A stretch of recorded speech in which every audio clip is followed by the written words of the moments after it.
Roronoa Zoro vs. Rob Lucci, the greatest fight in Agenda Piece history, a fight that spawned endless slander, countless memes, and even birthed the holy grail of Agenda Piece. Lend me some hockey, Odin. This is base Lucci we're up against. But trolling aside, how close was this fight really? Was it a no diff for the pirate hunter, or did the Cypher Pole leader actually push him to extreme diff?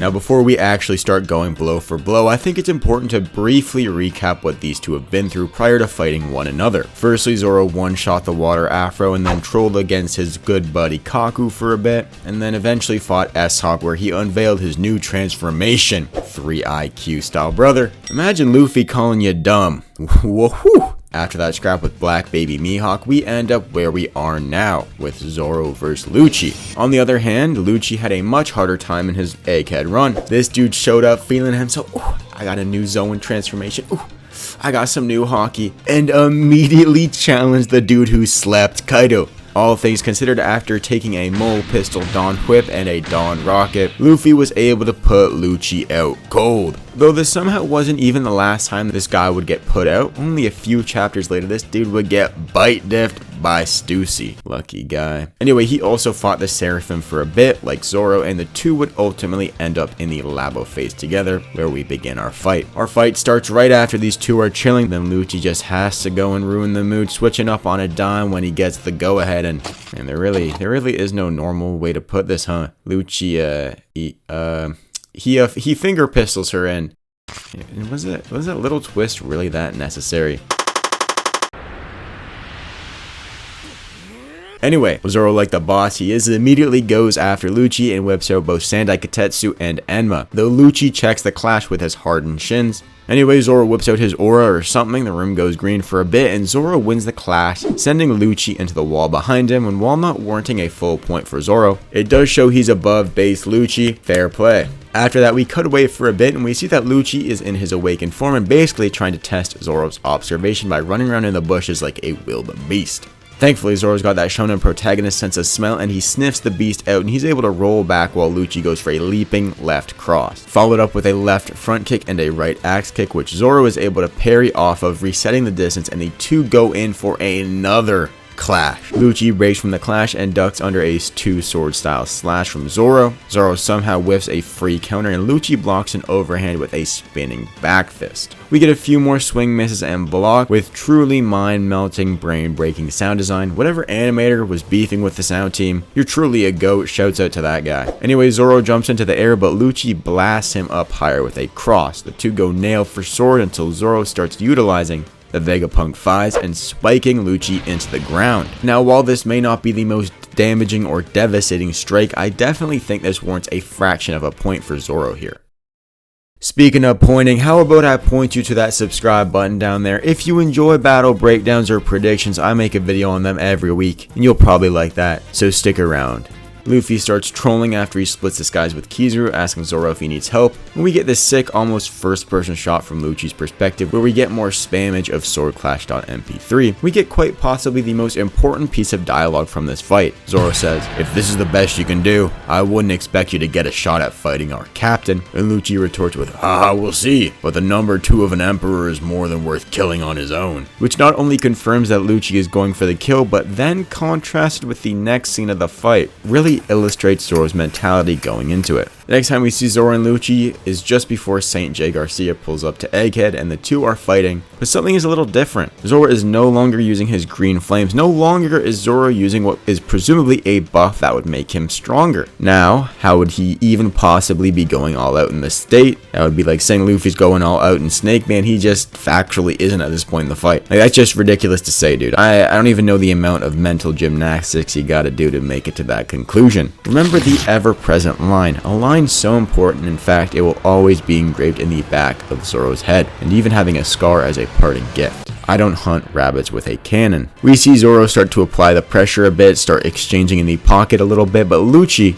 ultimately breaks the clinch with a teep kick that sends Zoro hurtling back. Still not enough for a point, but still a solid connection. Lucci then begins a little smoke cloud testing Zoro's observation again. He leaves, but Zoro parries Lucci over him, and Lucci just starts doing the most, I'm not gonna lie. Khalifa isn't on this mission, buddy, you're doing too much. After cutting away from the Gorosei, we see some more nail on sword action once again. If we zoom in a little bit, focus a little bit more, Zoro's no longer wielding Wado Ichimonji. Once again, the immortal words of Mihawk shaking Zoro's mind. This is Zoro actively deciding to not use 3-sword style. Yes, he is deliberately nerfing himself once again, and while yes, he may be having an asthma attack, he is still fighting at Lucci's level purposefully. Whether that be because he sees it as optimal training, or similar to when Mihawk and Zoro first ran into each other, there really is no reason for him to be going all out. In Zoro's mind, he's keeping Lucci away from the crew, buying them time to escape with Vegapunk. Is it the smartest move to make? No, but is Zoro the smartest of guys? Not at all. And now we reach the finale. Episode 1144, one of the greatest fights in One Piece history. We see Zoro dual wielding, and you can clearly see he is enjoying himself in this scrap with Lucci.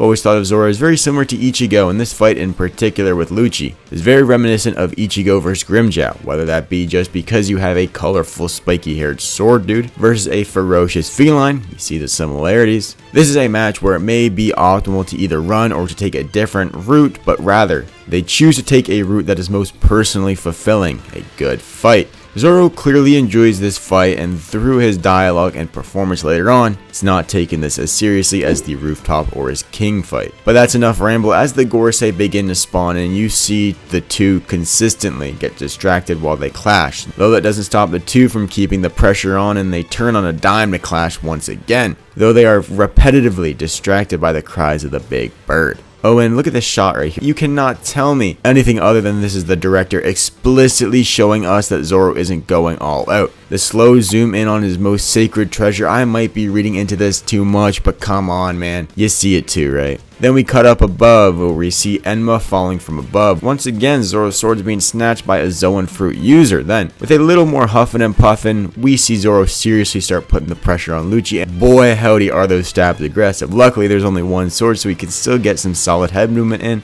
and respond with some cool kicks. And then we see Zoro surf through the smoke, jump off a branch, and once again, clash equally with Lucci, while only using one sword this time. Again, continually nerfing himself. He could have immediately went to retrieve Enma, but he actively made the decision not to. Though a call from Sanji calling Zoro a liability quickly changes his attitude. Now, I'm not entirely sure how he heard this. Does he have AirPods in? Sanji screaming his heart out? Does Jinbei have him on speaker? Maybe Jinbei just doesn't care for his ear health and his headphones at full blast. Anyway, after the label of liability echoes through the empty head of Zoro, we see a drastic change in his demeanor. A new intent is born, an intent to truly finish off this fight. And Lucci can sense it as he gears up for it with a barrage of hand pistol spots, though Zoro is unaffected, easily weaving through the slashes, which is just such an insane speed feat, though Lucci miscalculated the distance between them. And in an instant, Zoro leaps back, uttering 3-sword style for the first time in this fight before the dude even has the sword in his hand. That's cold. As Enma falls back in his hand, which really does show the speed that this battle took place, by the way. All of this took place in the time that Enma was in the air. What is basically seconds, right?